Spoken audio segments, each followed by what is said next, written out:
नमस्कार, बहुत स्वागत है आप सभी का। आप देख रहे हैं दिल्ली का दंगल। मैं हूं आपके साथ सोनल। दिल्ली का दंगल आज शाम 6 बजे थम गया।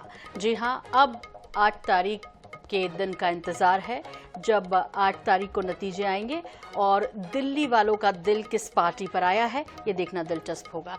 तो आइए जो देखते हैं इसी से जुड़ी कुछ खबरें। दिल्ली विधानसभा चुनाव में कुछ ही देर में अब एग्जिट पोल के आंकड़े आने शुरू हो जाएंगे।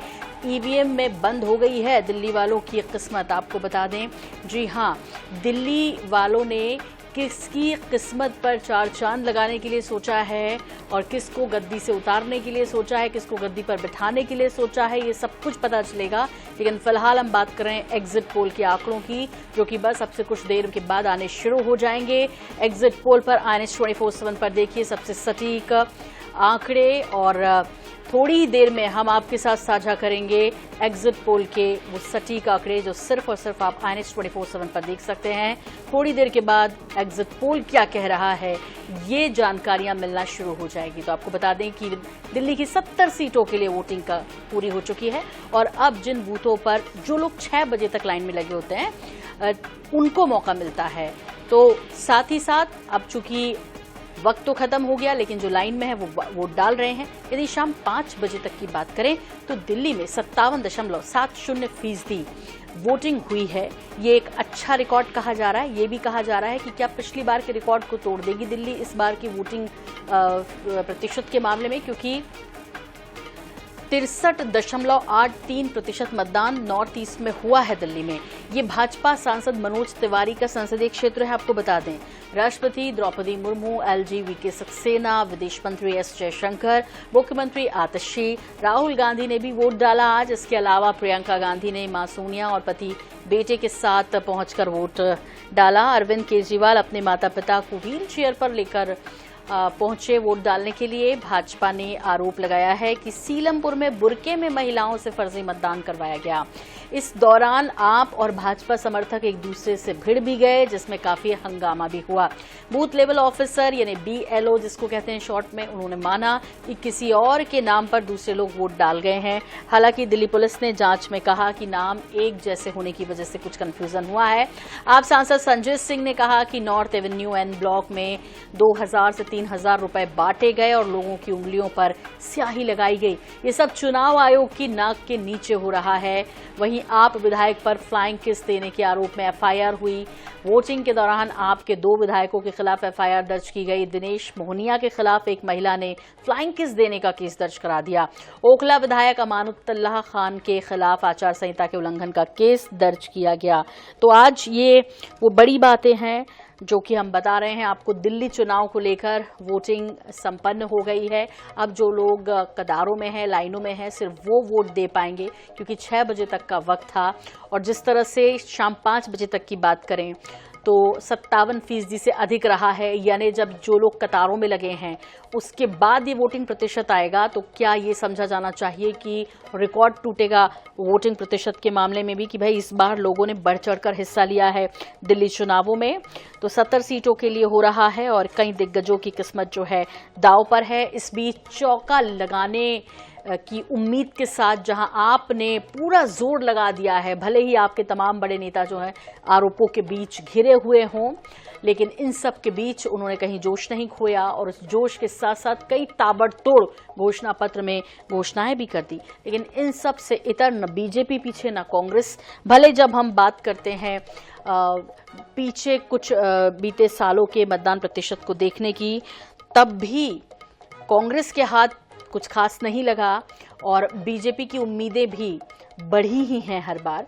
और इस बार लेकिन पूरी उम्मीद के साथ बीजेपी है और उन्हें लगता है कि आपको जनता दिल्ली की नकार देगी। लेकिन आप कॉन्फिडेंस में हैं और उसे लग रहा है कि नहीं, एक बार फिर यानी चौका लगाएगी आम आदमी पार्टी दिल्ली में। और इस पर ज्यादा जानकारी के लिए सीधे रुख कर लेते हैं दिल्ली का, जानते हैं दिल्ली के सूरत हाल। स्पर्श शर्मा हमारे साथ जुड़ गए हैं। स्पर्श, हालांकि जो लोग कतार में हैं वो अभी वोट दे रहे होंगे, लेकिन ओवरऑल यदि बात की जाए आज जिस तरह से वोटिंग प्रतिशत को लेकर लगातार लोग बात कर रहे हैं कि भाई रिकॉर्ड टूटने वाला है दिल्ली में, तो दिल्ली के दिल में क्या स्पर्श? देखिए, रिकॉर्ड टूट सकता है। पिछली बार लगभग 62% के आसपास मतदान हुआ था और पिछली बार 5 बजे तक के आंकड़ों की बात करते हैं तो 54% के आसपास मतदान हुआ था, लेकिन इस बार 5 बजे तक ही 57% को पार जो है ये आंकड़ा कर गया है। तो ऐसे में दिल्ली में जो है मतदान प्रतिशत जब फाइनल आएगा वो देखने वाली बात रहेगी। लेकिन ये कहा जा सकता है कि बम्पर वोटिंग होती हुई नजर आई। कई इलाकों में लोग घरों से बाहर निकल कर आते हुए जो है नजर आए। कुछ आंकड़े दे दें, सबसे कम मतदान करोलबाग इलाके में हुआ है, सबसे ज्यादा मतदान जो है मुस्तफाबाद इलाके में देखने को मिलता हुआ नजर आया। इसके अलावा तमाम प्रत्याशी मैदान में थे। हॉट सीट की बात करें, नई दिल्ली सबसे हॉट सीट थी। 2 पूर्व मुख्यमंत्रियों के बेटे चुनावी मैदान में थे। अरविंद केजरीवाल चुनावी मैदान में थे। दूसरी तरफ आतिशी के खिलाफ अलका लांबा, रमेश बिधूड़ी ये मैदान में थे। और दिन भर हमने देखा कि शांतिपूर्वक मतदान हुआ, लेकिन कुछ इलाके ऐसे भी थे जहां पर जो कुछ घटनाएं हैं कहासुनी है वो देखने को मिलती हुई नजर आई। मुस्तफाबाद इलाके की बात करें, बुरके को लेकर विवाद देखने को मिलता हुआ नजर आया। बोगस वोटिंग का आरोप जो है पार्टियां लगाती हुई जो है नजर आई। हालांकि प्रशासन मुस्तैदी के साथ वहां पर तैनात था और तमाम जो घटनाएं हो रही थी उनको जो है शांत जो है तुरंत के प्रभाव से जो है करा लिया गया था। तो ऐसे में कोई बड़ी घटना या फिर कहें कि ऐसा कोई घटनाक्रम दिल्ली में जो है नहीं अभी तक नहीं देखने को जो है मिलता नजर आया। शांतिपूर्वक दिल्ली में जो मतदान है वो होता नजर आया। हालांकि आरोप प्रत्यारोप का जो दौर है वो आज भी देखने को मिलता नजर आया, जहां पर आम आदमी पार्टी की तरफ से राघव चड्ढा, मनीष सिसोदिया, अरविंद केजरीवाल उन्होंने कई प्रकार के आरोप लगाए कि जो है दिल्ली पुलिस वोटिंग नहीं करने दे रही है, कार्यकर्ताओं को आगे नहीं जाने दिया जा रहा है। लेकिन आरोप प्रत्यारोप के बीच में जो एक बड़ी संख्या में लोग हैं या फिर कहें कि दिल्ली वासी हैं वो मतदान जो है करते हुए नजर आए हैं। जी बिल्कुल। तो स्पर्श अब एग्जिट पोल जो है वो क्या आगाह करेगा, क्या वो तस्वीर दिखाएगा?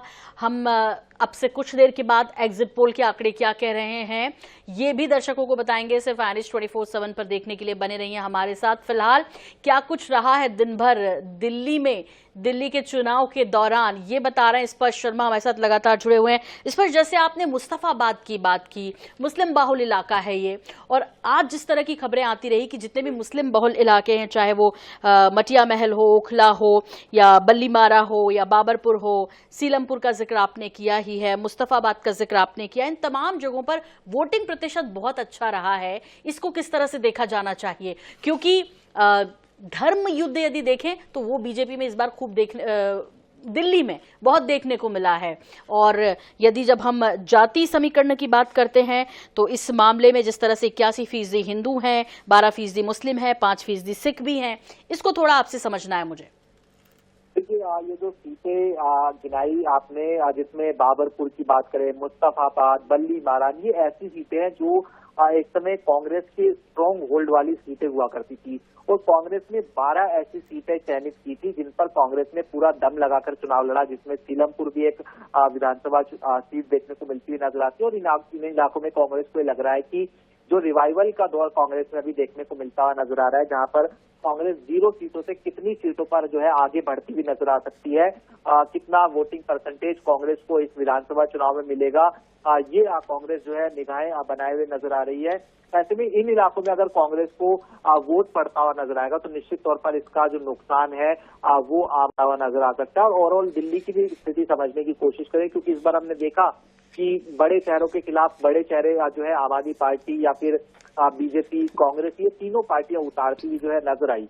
तो कांग्रेस कितना गेन इन इलाकों में करती हुई नजर आएगी, क्योंकि एक विशेष धर्म की बात करें तो वो यहाँ पर बाहुल इलाका देखने को मिलता नजर आता है। इसका जीता जागता उदाहरण ये देखने को मिलता नजर आता है कि मनीष सिसोदिया अपनी जो पारंपरिक सीट थी पटपड़गंज, वहां से छोड़कर जंगपुरा आते हुए नजर आए।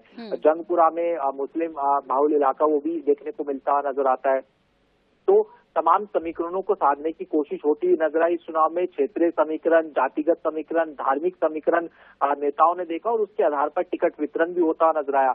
लेकिन जो आउटर दिल्ली के ये इलाके हैं जहां पर कांग्रेस का भी विशेष फोकस था, मुस्तफाबाद, सीलमपुर, बल्ली मारान, सदर बाजार, ऐसे इलाकों में किस तरीके से परफॉर्मेंस कांग्रेस का रहेगा। अगर कांग्रेस को ज्यादा वोट मिलते हुए नजर आए तो ये माना जा रहा है कि उसका जो नुकसान है वो आम आदमी पार्टी को होता हुआ जो है नजर आ सकता है।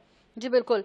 इस पर यदि वोट प्रतिशत की बात करते हैं तो पिछली बार भले ही सीटें कम मिली हों बीजेपी को, कम क्या बहुत कम, लेकिन इन सब के बीच, उन 7-8 सीटों के बीच जिस तरह से वोटिंग प्रतिशत था वो बेहतर कहा जा रहा था, लगभग 38% से ऊपर था। तो ऐसे में क्या समझा जाना चाहिए कि क्या मुख्य मुकाबला देखने को मिलेगा आप और बीजेपी में ही? और देखिए, सीधे तौर पर मुकाबला तो इस बार विधानसभा चुनाव में बीजेपी और आम आदमी पार्टी के बीच में है। और कांग्रेस खुद को रिवाइवल की लड़ाई में कितना आगे बढ़ाती हुई नजर आ सकती है, ये कांग्रेस जो है देख रही है। आम आदमी पार्टी निश्चित तौर पर चूंकि सत्ता में थी, कई जो फ्रीबीज वादे थे उनकी तरफ से ऑलरेडी जो है किए गए थे, जिसमें बिजली फ्री है दिल्ली में 200 यूनिट तक, पानी जो है 20,000 लीटर तक फ्री है, महिलाओं के लिए बस की फ्री की सुविधा है। लेकिन उसके बाद जो वादे किए गए, महिलाओं को साधने की कोशिश होती नजर आई। 2100 रुपए देने की बात जो है चुनाव के बाद में हुई, या फिर संजीवनी योजना के तहत बुजुर्गों को साधने की कोशिश होती नजर आई। स्टूडेंट के लिए जो दिल्ली मेट्रो है उसमें सफर जो है किया जाएगा, जो है आदि जो है पैसों में या फिर बसों में फ्री सफर किया जाएगा, स्टूडेंट्स को साधने की कोशिश होती हुई नजर आई। लेकिन काउंटर में जिस तरीके के वादे भारतीय जनता पार्टी भी लेकर आई, बीजेपी भी, कांग्रेस भी लेकर आई, महिलाओं के लिए 2100 की बजाय 2500 पेंशन देने की बात होती है नजर आई। बुजुर्गों के लिए कहा गया कि आयुष्मान योजना केंद्र सरकार की पहले ही चलती हुई जो है नजर आती है। ऐसे में फ्रीबीज जो इस चुनाव में एक बड़ा मसला निकलकर सामने आया, वहां पर खूब जनता को जो है सोचने का वक्त मिला कि किस तरीके से कौन सी पार्टी जो है वो जनता के लिए जो है आने वाले समय में कार्य करती हुई जो है नजर आ सकती है। यमुना का मसला हमने देखा कि आखिरी दिनों में किस तरीके से जो है उछलता हुआ नजर आया। हरियाणा सरकार वर्सेस दिल्ली सरकार देखने को मिलता हुआ नजर आया। कई सारे ऐसे मसले थे, लेकिन आज जिस तरीके से वोट पड़ता हुआ नजर आया, 5 बजे तक लगभग 57.70% जो मतदान हुआ है, वो कहीं ना कहीं बता रहा है कि इस बार दिल्ली वासी जो है वो खुलकर बाहर आते हुए नजर आए। और अब से कुछ ही देर बाद हम भी यानी 7 बजे के आसपास एग्जिट पोल बताएंगे, तो उसमें चीजें और स्पष्ट होती हुई नजर आएंगी कि किस इलाके में कहां पर ज्यादा वोटिंग परसेंटेज होती हुई नजर आई, तो किस तरीके से जो है जो वोटिंग है वो इशारा जो है करती हुई नजर आ रही है। जी, ये जो ज्यादा वोटिंग प्रतिशत है स्पष्ट, इसका इशारा किस तरह समझा जाना चाहिए? क्योंकि जब दिल्ली वालों की तासीर की बात करते हैं तो वो एक मतलब बार बार मौका देने वाली तासीर में रहते हैं। चाहे जब हम कांग्रेस की बात करते हैं, 98 देख लीजिए, 2003 के चुनाव देख लीजिए, 2008 के चुनाव देख लीजिए, उसके बाद फिर यदि हम कांग्रेस आपकी बात करें तो फिर वो 15 के बाद से लगातार ये सिलसिला चलता रहा, 13 के बाद से ही, माफ कीजिए। तो ऐसे में आपसे ये समझना है कि ये जो वोटिंग प्रतिशत ज्यादा है, इसको देखकर क्या अंदाजा लगाया जाना चाहिए? क्योंकि दिल्ली वाले के दिल को समझना थोड़ा सा मुश्किल है इस मामले में, क्योंकि जिस तरह से वो आप पर भरोसा जताते आए, तमाम फ्रीबीज की जो घोषणा है, जिस तरह से आपने कहा कि भाई हम 8,500 रुपए शिक्षित बेरोजगारों को देंगे, ये बड़ी घोषणाएं, ये असर डालेंगी क्या?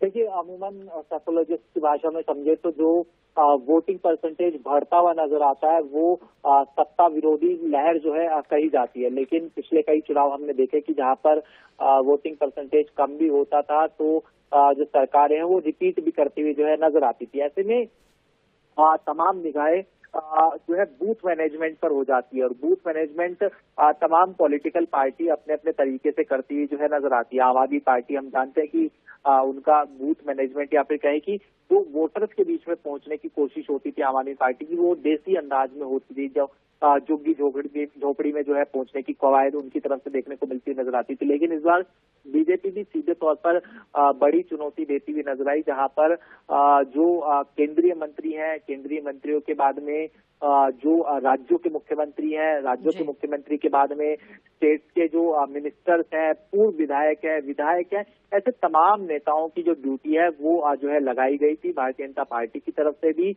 ताकि जो बीजेपी का परंपरागत वोट बैंक कहा जाता है, जो कि सोसाइटी में रहने वाला वोट बैंक कहा जाता है, हाई क्लास वोट बैंक कहा जाता है, उसको घरों से बाहर कहीं ना कहीं निकालने में बीजेपी कामयाब होती हुई जो है नजर आई। अब ऐसे में जिस हिसाब से वोटिंग परसेंटेज देखने को मिलता हुआ नजर आ रहा है 5 बजे तक का, वो अगर 60% को पार करता हुआ नजर आता है और पिछले इतिहास को भी यानी 62% को भी पार करता हुआ नजर आता है, तो क्या बीजेपी अपने वोटर को बाहर निकालने में कामयाब हुई, या फिर वही जो झुग्गी वाला vote bank bank Arvind Kejriwal का परंपरागत वोट बैंक जो कहा जाता है, जो कि कांग्रेस से छिटक कर अरविंद केजरीवाल के पास में आया था, वो अरविंद केजरीवाल को पड़ता हुआ नजर आया, या फिर कांग्रेस उस वोट बैंक को अपने पास वापस खींचने में कामयाब रही। ये तमाम चीजें जो है जैसे ही जो फाइनल आंकड़ा निकलकर सामने आएगा, क्योंकि कुछ मतदाता अभी भी जो है जो लाइन है उसमें देखने को मिलते हुए नजर आते हैं, तो उसके बाद इस चीजें जो है स्पष्ट होती हुई नजर आएगी। बिल्कुल, इस पर आप बने रहिए। इस बीच आपको बता दें कि हमारे साथ जनता टीवी के समाचार संपादक वरुण गोयल जी जुड़ रहे हैं। वरुण जी, आपसे समझना चाहते हैं, भाई इतने लंबे समय से आप जो है दिल्ली के चुनाव को देख रहे हैं और वहां पर क्या कुछ हो रहा है, चाहे चुनाव आयोग पर आरोप की बात हो या फिर घोषणा पत्र में एक दूसरे से आगे बढ़ने की जो ललक देखने को मिली है, जिस तरह से 2100-2500 महिला सम्मान के नाम पे, वरुण जी इन सब के बीच बेहद इंटरेस्टिंग हो गया इस बार का दिल्ली चुनाव। वहां पर यमुना भी आ गई है, आप पर तमाम आरोपों के बावजूद भी पूरे दमखम के साथ चुनाव मैदान में उतरी है, उसी आत्मविश्वास के साथ। तो वरुण जी क्या समझ रहे हैं आज जो वोटिंग हुई उसे देखकर? लोगों ने भी दिल खोलकर वोट किया है, यानी कि वोटिंग प्रतिशत भी जो है वो पिछली बार से आगे जा रहा, रिकॉर्ड टूट रहे हैं 62% के इस बार। जी बिल्कुल। देखिए सोनम, पिछली बार जो वोट प्रतिशत था 63% के आसपास था। 2015 में जो 67% था उससे लगभग 4.5% वोटिंग पिछली बार गिर गई थी 2020 में, लेकिन उसके बावजूद आम आदमी पार्टी ने प्रचंड बहुमत से 3/4 बहुमत से सरकार बनाई थी। 2020 और 2025 के चुनाव में एक मूल अंतर जो मैं समझ पाया, जो मैं देख पाया, 2020 में बीजेपी ने बहुत अग्रेसिव प्रचार किया था। गृह मंत्री अमित शाह ने जिस तरीके से न सिर्फ रैलियां की थी बल्कि डोर टू डोर कैंपेन किया था, पूरी मशीनरी जो थी, जो बीजेपी का पूरा तंत्र था वो उतरा हुआ था। इस बार भी वैसा था, लेकिन इस बार पिछली बार की तरीके के मुकाबले थोड़ा सा बीजेपी ने अपनी जो रणनीति थी उसमें बदलाव किया। पिछली बार का चुनाव शाहीन बाग के इर्द गिर्द था। ऐसे नारे दिए जाते थे कि बटन इतनी तेज दबाइए कि शाहीन बाग तक आवाज पहुंचे। तो उससे जो दिल्ली के मूल मुद्दे थे वो एक तरफ हो गए थे और आम आदमी पार्टी ने प्रचंड वापसी की थी। इस बार बीजेपी ने किसी भी तरीके से दिल्ली का चुनाव सांप्रदायिक ध्रुवीकरण हिंदू मुस्लिम की ओर नहीं जाने दिया है। बीजेपी ने पूरा चुनाव दिल्ली की व्यवस्था कि दिल्ली में आयुष्मान कार्ड लागू नहीं होने दिया गया, झुग्गी झोपड़ी में हालात अच्छे नहीं हैं, दिल्ली की सड़कें अच्छी नहीं हैं, पीने के पानी की स्थिति, इस तरह के मुद्दों को बीजेपी ने चुनाव से डाइवर्ट नहीं होने दिया। जो अरविंद केजरीवाल का सरकारी आवास है 6 फ्लैग स्टाफ रोड, जिसे शीश महल नाम दिया गया, बीजेपी ने उससे चुनाव को बिल्कुल भी इतर नहीं जाने दिया। यानी पूरी तरीके से चुनाव जो था वो दिल्ली के विषयों पर केंद्रित रखा।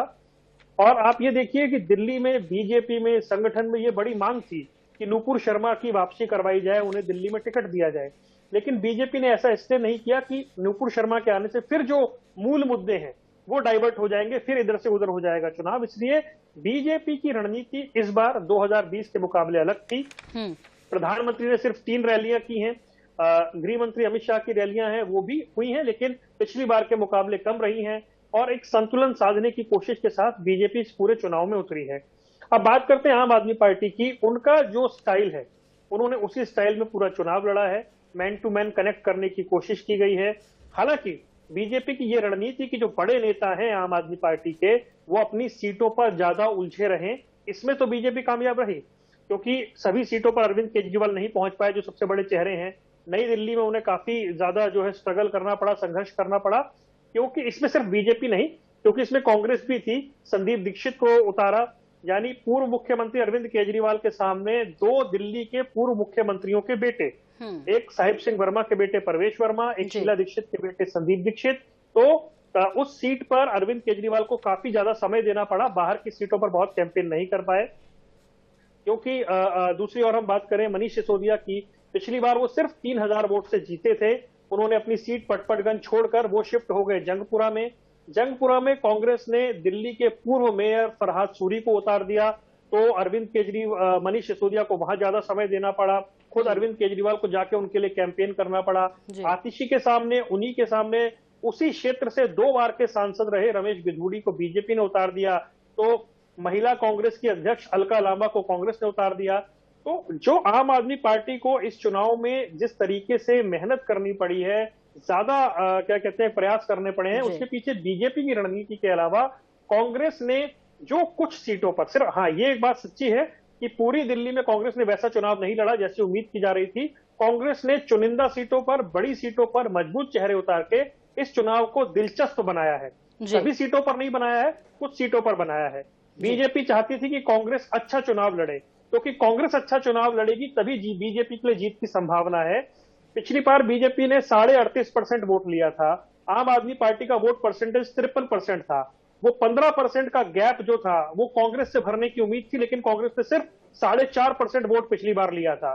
तो बीजेपी ये मानकर चल रही है कि पिछली बार के 38% में 6-7% का इजाफा हो जाए और आम आदमी पार्टी के 6-7% जो है वो वोट कांग्रेस ले जाए, तब जाकर बिल्कुल बराबर कांटे की टक्कर की स्थिति बनती है।